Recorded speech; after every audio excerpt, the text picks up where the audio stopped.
जय हिंद साथियों, मैं अनिल कुमार फिर से अपने यूट्यूब चैनल में आप लोगों का स्वागत करता हूं। दोस्तों, आज के सेशन का मेरा जो टॉपिक है वो आपको भारतीय राज्य व्यवस्था के जो 20 महत्वपूर्ण प्रश्न हैं, उसका हम लोग क्या करेंगे कि आपको एनालिसिस करेंगे। तो इस टॉपिक को पढ़ने से हमें फ़ायदे क्या मिलेंगे कि अगर आप किसी भी प्रकार के प्रतियोगी परीक्षाओं की तैयारी करते हैं, तो उसमें यह आपको सहायक जो होंगे वो आपको साबित होंगे। तो चलिए साथियों, इसे हम लोग शुरू करते हैं। तो देखिए, पहला प्रश्न क्या कह रहा है, इस पे हम लोग बात करते हैं। देखिए, कह रहा है कि भारत के संविधान का पिता जो है, किसे कहा जाता है? तो देखो, ऑप्शन ए कह रहा है डॉक्टर राजेंद्र प्रसाद, उसके बाद है आपको डॉक्टर बी आर अम्बेडकर, उसके बाद है आपको डॉक्टर सच्चिदानंद सिन्हा और उसके बाद है आपको पंडित जवाहरलाल नेहरू। तो साथियों, इसका जो राइट आंसर हो जाएगा वो आपको क्या हो जाएगा? तो डॉक्टर बी आर अम्बेडकर। तो देखिए, तो यहाँ से एक चीज याद रखिएगा कि डॉक्टर बी आर अम्बेडकर जो थे वो आपको संविधान के जो आपको प्रारूप समिति थी उसके भी क्या थे कि आपको अध्यक्ष थे। तो कभी कभी आपके एग्जाम में प्रश्न पूछ लिया जाएगा कि प्रारूप समिति के अध्यक्ष कौन थे, तो आप कहोगे बाबा साहब भीमराव अम्बेडकर। और प्रारूप समिति को ही हम लोग मसौदा समिति के नाम से जानते हैं, या इसी को ड्राफ्टिंग कमेटी कहते हैं, या इसी को पांडुलेखन कमेटी के नाम से भी क्या होता है कि आपको जाना जाता है। तो आप इसे अच्छे से याद रखेंगे। तो फिर यहाँ से एक बात आएगी कि सर प्रारूप समिति में सदस्यों की संख्या जो थी वो आपको कितनी थी? तो आप याद रखना कि प्रारूप समिति में जो सदस्यों की संख्या थी वो आपको 7 थी, अध्यक्ष को लेकर। आइए ऑप्शन नंबर 1 पे विचार करते हैं। तो देखिए, ऑप्शन नंबर 1 क्या कह रहा है? डॉक्टर राजेंद्र प्रसाद। तो याद रखना कि ये संविधान बनाने वाली जो संचालन समिति थी, उसी संचालन समिति के ये क्या थे कि आपको अध्यक्ष थे। तो फिर यहाँ से एक प्रश्न और आएगा कि संविधान सभा के अस्थायी अध्यक्ष जो थे वो आपको कौन थे? तो आप कहोगे डॉक्टर राजेंद्र प्रसाद जी थे। ये आपको याद रखना है, डॉक्टर राजेंद्र प्रसाद जी को हम लोग देश रत्न और आपको अजात शत्रु के नाम से जानते हैं। फिर देखिए, यहाँ से एक प्रश्न आपको यहाँ से भी पूछे जाते हैं, डॉक्टर सच्चिदानंद सिन्हा जी से। तो याद रखिएगा, डॉक्टर सच्चिदानंद सिन्हा जी क्या है कि आपको जो संविधान सभा की पहली बैठक हुई थी 9 दिसंबर 1946 को, इसी पहली बैठक की क्या किए थे कि आपको अध्यक्षता किए थे। तो ऐसे भी प्रश्न आ जाएंगे कि संविधान सभा के अस्थायी अध्यक्ष जो थे वो आपको कौन थे? तो साथियों कहेंगे संविधान सभा के जो अस्थायी अध्यक्ष थे वो थे आपको डॉक्टर सच्चिदानंद सिन्हा। फिर आपको पंडित जवाहरलाल नेहरू कहेंगे भारत के पहले प्रधानमंत्री, पहले मतलब विदेश मंत्री, भारतीय विदेश नीति के जनक। और इसके बाद खास चीज याद रखिएगा कि आपको जो संघीय संविधान समिति थी उसके ये क्या थे कि आपको अध्यक्ष थे। तो यहाँ से ये भी क्वेश्चन आपके एग्जाम में आएंगे कि संघीय संविधान समिति के अध्यक्ष कौन थे? तो आप कहना कौन? तो कहेंगे आपको पंडित जवाहरलाल नेहरू। उम्मीद है कि आप इसे समझ गए होंगे। तो इसका जो राइट आंसर हो जाएगा वो आपको ऑप्शन नंबर ए हो जाएंगे। चलिए अब हम चलते हैं नेक्स्ट प्रश्न की ओर। नेक्स्ट प्रश्न हमारा क्या कह रहा है उस पर हम लोग बात करते हैं। और आप लोगों को किस चीज की क्लास चाहिए, ठीक है ना? आप लोग क्या करेंगे कि कमेंट करके हमें बताएंगे जरूर। आइए देखिए क्या कह रहा है, सुनिए। दूसरा प्रश्न कह रहा है कि कैबिनेट मिशन के सदस्य कौन थे? ऑप्शन ए कह रहा है आपको Pethick Lawrence, A B Alexander, sir Stafford Cripps, इनमें से सभी। तो देखिए, तो कैबिनेट मिशन के जो आपको सदस्य थे ये सभी थे। तो फिर यहाँ से एक बात आती है कि कैबिनेट मिशन जो है वो आपको भारत कब आया था? तो याद रखिएगा कि 24 मार्च 1946 को कैबिनेट मिशन भारत आया था। इसमें अगर हम सदस्यों की संख्या की बात करेंगे तो इसमें जो सदस्यों की संख्या थी वो आपको 3 थी। तो फिर यहाँ से एक बात आती है कि सर कैबिनेट मिशन योजना के जो अध्यक्ष थे वो आपको कौन थे? तो देखिए, तो कैबिनेट मिशन योजना के जो अध्यक्ष थे वो थे आपको पैथिक लॉरेंस। इसे आपको याद रखना है। और पैथिक लॉरेंस जो थे उस समय भारत के सचिव पद पर जो थे वो आपको कार्यरत थे। तो फिर यहाँ से एक प्रश्न और आता है कि कैबिनेट मिशन योजना को भारत जो भेजा था वो आपको कौन भेजा था? तो वो आपको ब्रिटिश प्रधानमंत्री जो था आपको लॉर्ड एटली, उसी ने भेजा था। और कैबिनेट मिशन योजना के मुख्य रूप से 2 उद्देश्य थे, याद रखिएगा। एक सबसे पहला क्या था कि आपको अंतरिम सरकार का क्या करना है कि आपको गठन करना। तो ये सब आपके एग्जाम में क्वेश्चन बहुत बार आए हुए हैं। अंतिम सरकार का कहेंगे गठन करना। उसके बाद है दूसरा उद्देश्य जो था इसका, वो था आपको संविधान का क्या करना कि आपको निर्माण करना। तो ये सारे चीज आप अच्छे से देख लेंगे। और देखिए कि कैबिनेट मिशन योजना के आधार पर ही क्या है कि भारत में जो है आपको क्या हुआ था कि आपको संविधान सभा का जो है वो आपको गठन हुआ था। तो कभी कभी क्वेश्चन पूछा जाएगा कि हमारी जो संविधान सभा का गठन हुआ था वो आपको किस योजना के आधार पर हुआ था? तो आप कहना कैबिनेट मिशन योजना के आधार पर हुआ था। तो इन चीजों को आपको देख लेना है। तो इसका जो राइट आंसर है वो आपको ऑप्शन नंबर डी हो जाएंगे। उम्मीद है कि आप इन चीजों को समझ गए होंगे। चलिए अब चलते हैं अगले प्रश्न की ओर। क्या कह रहा है, सुनिए। कह रहा है निम्न में से कौन महिला भारतीय संविधान सभा की जो थी वो आपको सदस्य थी? तो देखिए, कह रहा है सरोजिनी नायडू, उसके बाद है आपको हंस मेहता, दुर्गाबाई देशमुख, इनमें से सभी। तो देखिए, इसका राइट आंसर हो जाएगा आपको इनमें से सभी। तो फिर यहाँ से एक बात आती है कि संविधान सभा में जो महिला सदस्यों की संख्या थी वो आपको कितनी थी? तो याद रखिएगा, संविधान सभा में महिला सदस्यों की संख्या जो थी वो आपको कितनी थी? तो कहेंगे 15 थी, जिसमें आपको प्रमुख महिला में आएंगे तो आपको सरोजिनी नायडू, जो आपको स्वतंत्रता प्राप्ति के बाद क्या होती है कि भारत की प्रथम महिला जो है वो आपको राज्यपाल भी बनती है। तो कभी-कभी प्रश्न पूछा जाएगा कि भारत की प्रथम महिला जो राज्यपाल बनी थी, वो आपको कौन बनी थी? तो आप कहना सरोजिनी नायडू किस राज्य की बनी थी? तो कहना कि उत्तर प्रदेश की जो है वो आपको बनी थी। तो इन चीज़ों को याद रखिएगा और इन्होंने राज्यपाल पद के संदर्भ में कहा था कि राज्यपाल जो है सोने के पिंजरे में बंद जो है वो आपको चिड़िया के क्या है कि आपको समान है। तो इस चीज़ को आपको याद रखना है। फिर यहाँ से एक और मुख्य महिला की बात करते हैं, वो है आपको विजया लक्ष्मी पंडित। इनका भी नाम आपको क्या करना है कि आपको याद रखना है। तो कभी-कभी क्वेश्चन पूछ दिया जाएगा कि विजया लक्ष्मी पंडित हम क्यों पढ़ेंगे? तो देखिए, ये भी संविधान सभा की महिला सदस्य थी और ये संयुक्त राष्ट्र महासभा में, ठीक है ना, भारत की ओर से प्रतिनिधित्व करने वाली ये आपको प्रथम महिला थी। तो ऐसे चीज़ों को आपको याद रखना है। दूसरी बात, एक महिला का नाम और याद रखिएगा, वो है आपको सुचेता कृपलानी। तो देखिए, सुचेता कृपलानी भी संविधान सभा की महिला सदस्य थी और बाद में ये क्या होता है कि 1963 में जो होते हैं, देश की पहली महिला जो है वो आपको मुख्यमंत्री बनती है। किस राज्य की? तो कहेंगे हम उत्तर प्रदेश की। तो ऐसे चीज़ को भी आपको अच्छे से याद रखना है और एक महिला का नाम और आप याद रख सकते हैं, वो है आपको राजकुमारी अमृता कौर। तो राजकुमारी अमृता कौर भारत की प्रथम महिला जो है आपको क्या है कि आपको स्वास्थ्य मंत्री, इसे भी आपको अच्छे से याद रखना है। या भारत के प्रथम स्वास्थ्य मंत्री कहेंगे तो आपको मतलब ये राजकुमारी अमृता कौर ही हो जाएँगे। तो ऐसे चीज़ों को आपको बढ़िया से याद रखना है। उम्मीद है कि आप इन चीज़ों को समझ गए होंगे। तो देखिए इसका राइट आंसर क्या हो जाएगा? तो आपको ऑप्शन नंबर डी हो जाएँगे। चलो नेक्स्ट क्या कह रहा है, इस पे बात करते हैं। देखो, कह रहा है कि 24 जनवरी 1950 को संविधान सभा के कितने सदस्यों ने संविधान पर क्या किए थे कि आपको हस्ताक्षर किए थे? तो देखो यहाँ से क्वेश्चन आपको कई सारे समझने हैं क्योंकि इसमें बहुत सारे क्वेश्चन हैं। तो सबसे पहले आप यह जान लीजिए कि 24 जनवरी 1950 को संविधान सभा की जो है वो आपको अंतिम बैठक हुई थी और इस बैठक में क्या था कि 284 सदस्यों ने क्या किया था कि आपको हस्ताक्षर किया था। तो इसका राइट आंसर जो हो जाएगा वो आपको सी हो जाएगा। तो यहाँ से 3 बैठक के बारे में कम से कम जो है आपको जानना है। 3 नहीं 4 जान लीजिए कौन-कौन? तो एक तो सबसे पहले 9 दिसंबर 1946 को संविधान सभा की क्या होती है कि आपको पहली बैठक होती है, ये आपको याद रखना है। फिर आपको यहाँ से याद रखना है 11 दिसंबर 1946, देखिए यहाँ पर भी एक महत्वपूर्ण काम होता है। उसके बाद आपको याद रखना है 13 दिसंबर 1946। तो देखिए, तो यहाँ पे सबसे पहले जानिए कि 3 बैठक को हम क्यों याद रखेंगे? तो 9 दिसंबर 1946 को जो प्रथम बैठक होती है, इस बैठक की अध्यक्षता जो है सच्चिदानंद सिन्हा जी जो होते हैं, वो आपको अस्थायी रूप से करते थे। इसको आपको याद रखना है।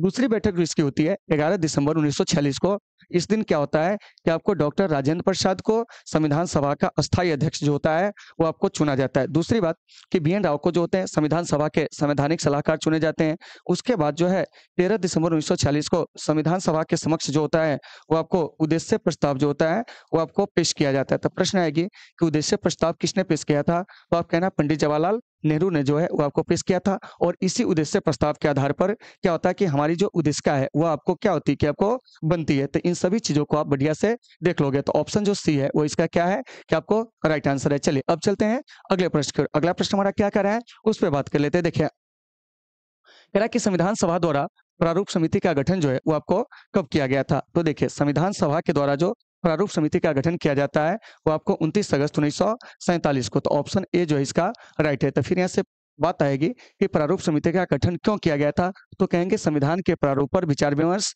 करने के लिए। तो देखिए, इसके अध्यक्ष जो थे वो आपको कौन थे? तो याद रखना है कि इसके जो अध्यक्ष थे वो थे आपको बाबा साहब भीमराव अंबेडकर, यानी कि डॉक्टर बी आर अम्बेडकर जो थे इसके क्या थे कि आपको अध्यक्ष थे। तो यहाँ से इसे आपको देख लेना है। इसमें सदस्यों की संख्या कहेंगे प्रारूप समिति में, तो देखिए सदस्यों की संख्या पूछा जाता है तो याद रखिएगा कि प्रारूप समिति में जो सदस्यों की संख्या थी वो आपको 7 थी। तो ऐसे चीजों को आपको याद रखना है।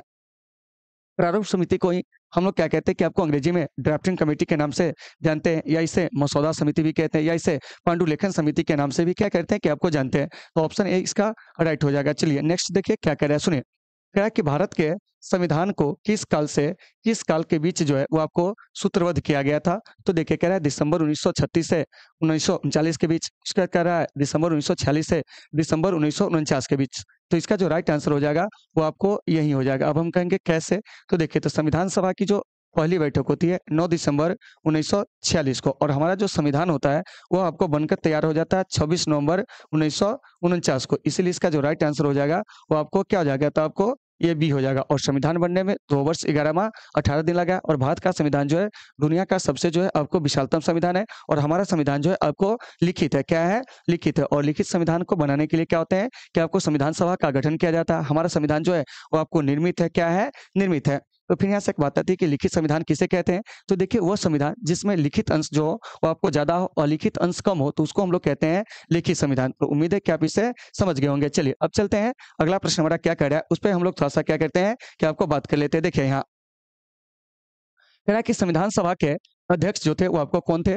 तो देखिए कह रहा है डॉक्टर राजेंद्र प्रसाद, उसके बाद है डॉक्टर अंबेडकर, उसके बाद है आपको महात्मा गांधी, फिर है आपको जवाहरलाल नेहरू। तो इसका जो राइट आंसर हो जाएगा वो हो जाएगा आपको डॉक्टर राजेंद्र प्रसाद। तो ऑप्शन ए जो है इसका राइट है। तो फिर यहाँ से ये भी आएगा कि संविधान सभा के अस्थायी अध्यक्ष जो थे वो आपको कौन थे? तो कहिएगा संविधान सभा के अस्थायी अध्यक्ष डॉक्टर राजेंद्र प्रसाद जी थे। फिर यहाँ से एक चीज इनके बारे में और याद रखिएगा कि इन्हें जो है देश रत्न के नाम से भी क्या होता है कि आपको जाना जाता है। इन्हें जो है आपको अजात शत्रु के नाम से भी जाना जाता है। ये देश के प्रथम क्या थे कि आपको बाद में राष्ट्रपति बने थे और ये प्रथम निर्विरोध चुने गए क्या थे कि आपको राष्ट्रपति थे। याद रखिएगा डॉक्टर अंबेडकर साहब कहेंगे भारत के जो थे ये आपको प्रथम जो थे वो आपको विधि मंत्री थे। तो जैसे भी प्रश्न आपके एग्जाम में आएंगे आप इसे देख लीजिएगा। चलिए उसके बाद है महात्मा गांधी। तो महात्मा गांधी से एक चीज आपको याद रखना है कि महात्मा गांधी जी एक ही बार कांग्रेस के अध्यक्ष बनते 1924 में आपको बेलगांव अधिवेशन में। तो ऐसे प्रश्न आपके एग्जाम में आएंगे, आप इसे देख लीजिएगा। ठीक है ना। गुट निरपेक्षता की नींव रखने में जो सबसे अहम भूमिका अदा किए थे वो आपको पंडित जवाहरलाल नेहरू रखे रखे थे। पंडित जवाहरलाल नेहरू को हम लोग भारत में क्या कहते हैं कि विदेश नीति का जनक कहते हैं। तो आज जो हमारी विदेश नीति है गुट निरपेक्षता, ठीक है ना, उसकी जो नींव रखे थे वो आपको कहीं ना कहीं पंडित जवाहरलाल नेहरू रखे थे। और इन्हें हम लोग आधुनिक भारत के निर्माता के रूप में क्या करते हैं कि आपको जानते हैं। तो कभी कभी क्वेश्चन पूछ दिया जाएगा कि आधुनिक भारत के निर्माता के रूप में हम किसे जानते हैं? तो आप कहिएगा कि आधुनिक भारत के निर्माता जो है आपको पंडित जवाहरलाल नेहरू को कहा जाता है। तो ऑप्शन जो ए है वो इसका बिल्कुल राइट आंसर है। आगे देखिए क्या कह रहा है, सुनिए। कह रहा कि संविधान सभा के सामने उद्देश्य प्रस्ताव जो है कब पेश किया गया था? अभी हम इसका एनालिसिस बताए थे। तो जल्दी से आप लोग कमेंट करके बताइए कि इसका राइट आंसर क्या हो जाएगा। तो देखिए कह रहा है 13 दिसंबर 1946, उसके बाद है 13 दिसंबर 1947, 13 दिसंबर 1948, उसके बाद है 13 दिसंबर 1949। तो देखिए तो इसका जो राइट आंसर हो जाएगा ना वो आपको क्या हो जाएगा? तो कहेंगे 13 दिसंबर 1946। तो ऑप्शन ए इसका बिल्कुल जो है वो आपको राइट आंसर है। और उद्देश्य प्रस्ताव जो पेश किया था वो कौन पेश किया था? तो कहेंगे आपको पंडित नेहरू जो थे वो आपको पेश किए थे। तो सारे चीज आपको देख लेना। इसमें क्या था कि हमारा जो संविधान होगा वो कैसी होगी, यानी कहने क्या मतलब हुआ कि संविधान के जो है आपको मूल चीजें, मतलब हम भारत के संविधान को कैसा बनाना चाहते हैं, इसका जो था आपको एक क्या था कि आपको मतलब खाका जो था वो आपको पेश किया गया था 13 दिसंबर 1946 को। तो इन चीजों को आपको अच्छे से देख लेना है। तो 8 का राइट आंसर जो हो जाएगा वो आपको ऑप्शन नंबर ए हो जाएंगे। आगे देखिए कह रहा है संविधान सभा में कुल कितने सदस्य थे? तो देखो भाई ये जो पूछा जा रहा है आपको कैबिनेट मिशन योजना के आधार पर गठित संविधान सभा में किसके आधार पर पूछा जा रहा है? तो कहेंगे आपको कैबिनेट मिशन योजना के आधार पर जो गठित संविधान सभा है इसकी बात हो रही है। तो देखिए तो कैबिनेट मिशन योजना के आधार पर गठित जो संविधान सभा है ना, ठीक है ना, उसमें जो सदस्यों की संख्या थी वो आपको 389 थी। तो देखिए तो इस 389 में देखिएगा कहाँ कहाँ से सदस्य आए थे यह जान लीजिए। तो इसमें से आपको 292 जो था ब्रिटिश प्रांत से, उसके बाद 93 जो था देसी रियासत से, और 4 जो था वो आपको चीफ कमिश्नरी क्षेत्र से। तो इन चीजों को आपको देख लेना। कभी कभी ये भी क्वेश्चन आ जाते हैं कि बताइए कि कैबिनेट मिशन योजना के आधार पर गठित संविधान सभा में जो था वो आपको देसी रियासतों को जो है कितने स्थान दिए गए थे? तो आप कहना कि 93 स्थान जो है दिए गए थे। तो ये जो देख रहे हैं देसी रियासत, इसके जो सदस्य थे वो आपको मनोनीत होकर आने थे, जबकि आपको ब्रिटिश प्रांतों से या आपको चीफ कमिश्नरी क्षेत्र से जो भी सदस्य आने थे वो आपको चुनकर आने थे। तो इस प्रकार से हम कह सकते हैं कि संविधान सभा में जो सदस्य आए थे वो आपको चुनकर भी आए थे और वो आपको मनोनीत होकर भी आए थे। यानी कि यह हो गया कि हमारा जो संविधान सभा है वो आंशिक रूप से निर्वाचित भी था और आंशिक रूप से क्या था कि आपको मनोनीत भी था। तो ऐसे चीज को आपको बढ़िया से देख लेना है। तो इसका जो राइट आंसर हो जाएगा वो आपको ऑप्शन नंबर डी हो जाएगा, यानी कि 389। और क्लास आप लोगों को कैसी लग रही है अपना फीडबैक जो है जरूर दीजिएगा। चलिए आगे देखिए क्या कर रहा है, सुनिए। कह रहा है संविधान सभा का गठन किस योजना के तहत जो है वो आपको किया गया था? तो देखिए कह रहा है मार्ले मिंटो सुधार योजना, उसके बाद है मॉन्टेग्यू चेम्सफोर्ड सुधार योजना, उसके बाद है कैबिनेट मिशन योजना, फिर आपको भारतीय स्वतंत्रता अधिनियम। तो देखिए क्वेश्चन थोड़ा सा कट रहा है, इसको हम थोड़ा छोटा कर देते हैं, अब आप लोगों को जो है अच्छे से दिख जाएंगे। तो देखिए तो कह रहा है मार्ले मिंटो, मॉन्टेग्यू, कैबिनेट और भारतीय स्वतंत्रता अधिनियम। तो इसका जो राइट आंसर हो जाएगा वो आपको कैबिनेट मिशन योजना। तो फिर यहाँ से एक बात आती है कि ये जो कैबिनेट मिशन योजना है ये आपको भारत कब आया था? तो कहेंगे आपको 1946 में। भारतीय स्वतंत्रता अधिनियम कहेंगे तो ये आपको 1947 में आया था। उसके बाद है मॉन्टेग्यू चेम्सफोर्ड सुधार योजना, ये आपको 1900 क्या होता है कि आपको 19 में आया था, जिसे हम लोग भारत शासन अधिनियम के नाम से भी क्या करते हैं कि आपको जानते हैं। तो इसे आपको याद रखना है। मार्ले मिंटो सुधार अधिनियम 1909 में जो है वो आपको आया था। अब देखिए, अब यहाँ से एक बात आती है कि इस योजना का एक आध गो विशेषता जान लीजिए। तो मार्ले मिंटो सुधार योजना के तहत जो है मुस्लिमों को जो है पहली बार पृथक निर्वाचन का क्या हुआ था कि आपको अधिकार मिला था। तो इन चीज़ों को आपको देख लेना है। उसके बाद है आपको मॉन्टेग्यू चेम्सफोर्ड सुधार जो योजना है, इसके तहत क्या हुआ था कि आपको प्रांतों में द्वैध शासन जो था आपको लागू किया गया था। सबसे प्रमुख यहाँ से यही पूछा जाएगा कि प्रांतों में जो है आपको द्वैध शासन जो है वो आपको किस अधिनियम के तहत लागू हुआ था। तो कहना प्रांतों में द्वैध शासन जो है मॉन्टेग्यू चेम्सफोर्ड सुधार योजना के तहत जो है वो आपको लागू हुआ था। तो यहाँ से एक बात आती है कि द्वैध शासन जो कहते हैं हम किसे कहते हैं। तो देखिए कि जब एक ही जनता दो अलग-अलग लोगों के द्वारा शासित होते हैं, तो उसे हम लोग कहते हैं आपको द्वैध शासन। क्या कहते हैं? द्वैध शासन। तो इस चीज़ को आपको बढ़िया से याद रखना है। और भारत में सबसे पहले द्वैध शासन को जो लागू किया गया था, वो आपको रॉबर्ट क्लाइव के द्वारा जो था, वो आपको बंगाल में लागू किया गया था। तो ये सारी चीज़ आप अच्छे से याद रखोगे। चलो, अब चलते हैं 11 नंबर प्रश्न की ओर, लेकिन उससे पहले इसका राइट आंसर क्या हो जाएगा? तो ऑप्शन नंबर सी हो जाएँगे। चलिए नेक्स्ट देखिए क्या कह रहा है, सुनिए। कह रहा है कि हिंदी को राष्ट्रभाषा बनाने की वकालत संविधान सभा में किसने की थी। तो देखिए, तो हिंदी को राष्ट्रभाषा बनाने की वकालत जो है संविधान सभा में जो किए थे, वो आपको आरवी धुलेकर ने जो है आपको किया था। तो देखिए, तो हिंदी हमारी राष्ट्रभाषा अब नहीं है, यानी कि वह जो है आपको राजभाषा है। क्या है? राजभाषा है। तो इस चीज को आपको देख लेना है। उसके बाद देखिए, इसमें और भी लोगों का नाम जो है वो आपको जुड़ा हुआ है। जैसे देखिए सरदार पटेल। तो सरदार पटेल के बारे में एक चीज याद रखिएगा कि आपको प्रांतीय जो संविधान समिति थी, क्या थी?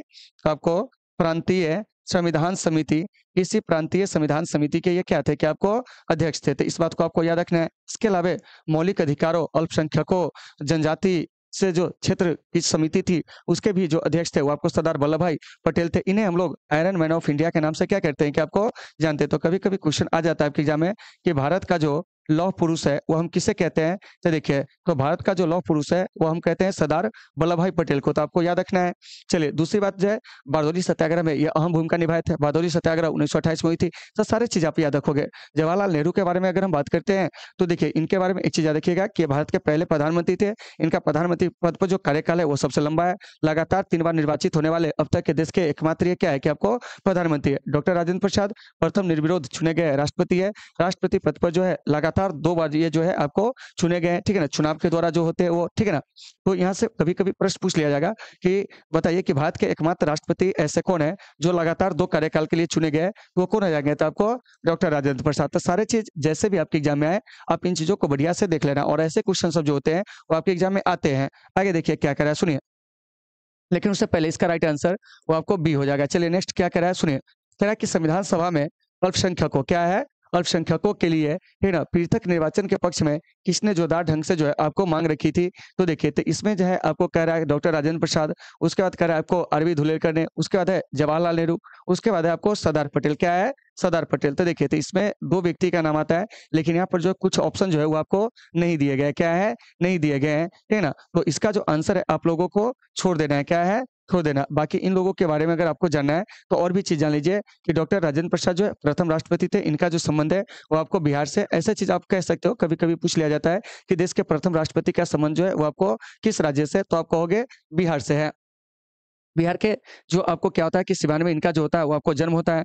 जवाहरलाल नेहरू जी के बारे में अगर हम बात करते हैं, तो देखिए जवाहरलाल नेहरू जी जो होते हैं कांग्रेस के अध्यक्ष जो है आज़ादी से पहले कब-कब बनते हैं ये जान लीजिए। तो ये आपको 1929 में, 1936 में और 1937 में 3 बार ये आज़ादी से पहले कांग्रेस के अध्यक्ष बनते हैं। तो 1929 का जो अधिवेशन होता है लाहौर में, उसके बाद 1936 का अधिवेशन होता है लखनऊ में, 1937 का जो अधिवेशन होता है वो आपको फैजपुर में, और फैजपुर का जो अधिवेशन है वो आपको गाँव में होने वाला पहला अधिवेशन है। तो फैजपुर नामक गाँव है कहाँ? तो कहेंगे यह आपको महाराष्ट्र में है। तो इसे आपको देख लेना है। 1931 में क्या होता है कि कराची अधिवेशन की जो अध्यक्षता होते हैं वो आपको जवाहरलाल नेहरू जी जो होते हैं, सॉरी जवाहरलाल नेहरू कहते हैं, सरदार वल्लभ भाई पटेल जी करते हैं। और इसी में मौलिक अधिकारों से संबंधित मांग को जो होता है पहली बार क्या होता है कि आपको रखा जाता है। उसके बाद है डॉक्टर राजेंद्र प्रसाद, ये भी कांग्रेस की अध्यक्षता करते हैं 1939 में। लेकिन याद रखिएगा सुभाष चंद्र बोस जी के त्यागपत्र देने के बाद। तो ऐसे देखिए बहुत सारे प्रश्न जो होंगे वो आपके एग्जाम में इस सबसे आते हैं। तो आप लोग इसे बढ़िया से क्या करोगे कि देख लोगे। चलिए अब हम चलते हैं अगले प्रश्न की ओर। अगला प्रश्न हमारा क्या कह रहा है उस पर थोड़ा सा बात कर लेते हैं। देखिए यहाँ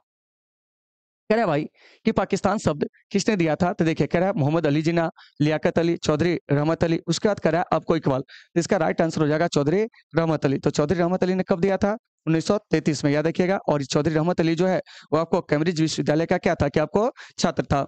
उसके बाद देखिए मोहम्मद अली जिन्ना, यह पाकिस्तान का जो था प्रथम गवर्नर जनरल था और इसे हम लोग कायदे आजम के नाम से क्या करते हैं कि आपको जानते हैं। तो कभी-कभी प्रश्न पूछ लिया जाएगा कि कायदे आजम के नाम से किसे जाना जाता है? तो आप कहना कि मोहम्मद अली जिन्ना को। आगे देखिए इसमें और भी प्रश्न आ सकते हैं क्या?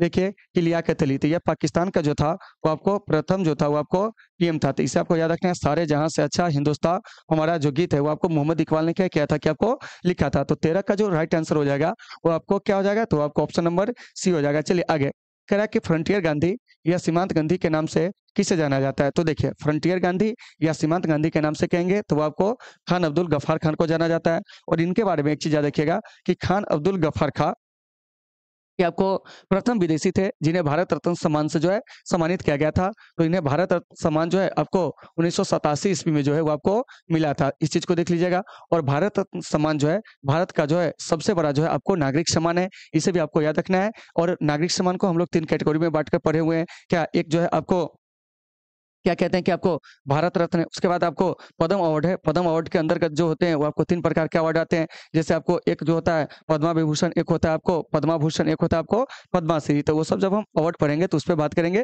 देख लीजिएगा। मौलाना अबुल कलाम आजाद ये हमारे देश के पहले शिक्षा मंत्री थे और इन्हीं के जन्म दिवस पर क्या होता है कि 11 नवंबर को जो होता है वो आपको राष्ट्रीय शिक्षा दिवस जो होते हैं वो आपको मनाए जाते हैं। तो सारे चीज आपको बढ़िया से देख लेना है। तो ऑप्शन ए इसका क्या हो जाएगा कि आपको राइट आंसर हो जाएगा। मोहम्मद अली जिन्ना, इसने क्या किया था कि आपको 1929 में जो है 14 सूत्री जो मांग है वो आपको रखा था। तो ये सारे चीज आपको बढ़िया से देख लेना है। और इस सबसे बहुत सारे प्रश्न जो होते हैं वो आपको आते हैं कायदे आजम के नाम से। मोहम्मद अली जिन्ना को जाना जाता है, जबकि आपको शहीद आजम के नाम से कहेंगे तो आपको भगत सिंह जी को जो है आपको जाना जाता है। चलिए आगे देखिए क्या कह रहा है, सुनिए।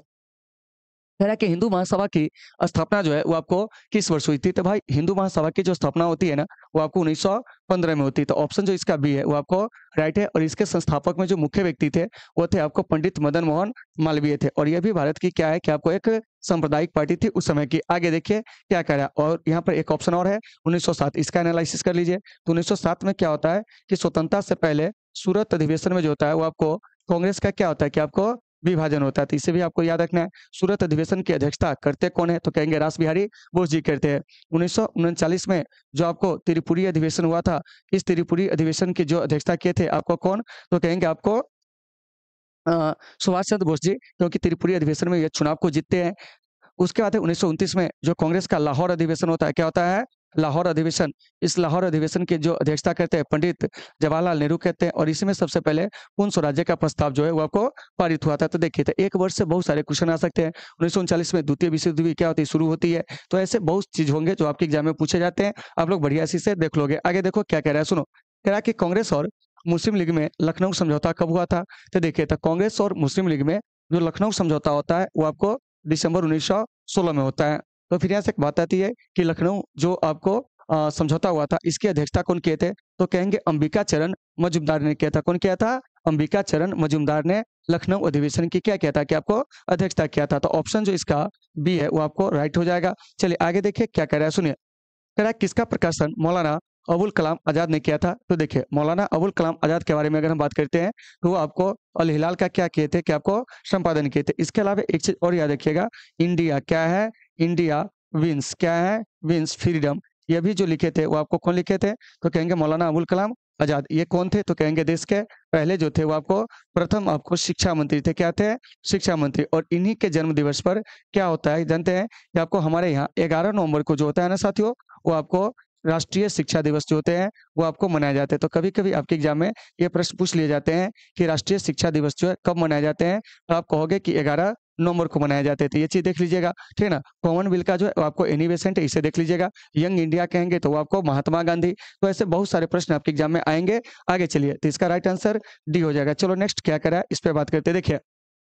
कह रहा है पाकिस्तान नेशनल मूवमेंट का आरंभ कहाँ हुआ था? मतलब कि पाकिस्तान के लिए जो आपको राष्ट्रीय आंदोलन है इसकी जो शुरुआत होती है वो आपको कहाँ से होती है, ये पूछा जा रहा है। तो देखिए इसका राइट आंसर हो जाएगा आपको लंदन से। और इसके जो सबसे बड़े जो आपको नेता होते हैं, ठीक है ना, पाकिस्तान नेशनल मूवमेंट को शुरू करने वाले, वो होता है आपको चौधरी रहमत अली। तो इस बात को आपको अच्छे से याद रखना है। तो राइट आंसर इसका क्या हो जाएगा? तो आपको लंदन हो जाएगा। और एक चीज और याद रखिएगा कि लंदन में जो है वो आपको एमनेस्टी एम्नेस्टी इंटरनेशनल का मुख्यालय है, ठीक ना? पेरिस में कहेंगे तो यूनेस्को का मुख्यालय है। इसके अलावा आपको क्या कहते हैं इंटरपोल का जो है वो आपको मुख्यालय है। तो इसका जो राइट आंसर हो जाएगा वो आपको क्या हो जाएगा? तो कहेंगे ऑप्शन नंबर जो आपको सी है, बिल्कुल सही है। आगे देखिए क्या कह रहा है? 2 राष्ट्र सिद्धांत का प्रतिपादन किसने किया था? तो भाई टू नेशंस थ्योरी जो दिया था वो आपको मोहम्मद अली जिन्ना ने दिया था। तो ऑप्शन जो डी है वो आपको इसका राइट आंसर है। और टू नेशन थ्योरी के अंतर्गत ही क्या होता है कि आपको भारत और पाकिस्तान जो होता है वो आपको बनता है। यानी कि भारत से अलग जो पाकिस्तान का निर्माण हुआ था वो आपको टू नेशंस थ्योरी के आधार पर ही हुआ था। तो इसका राइट आंसर आपको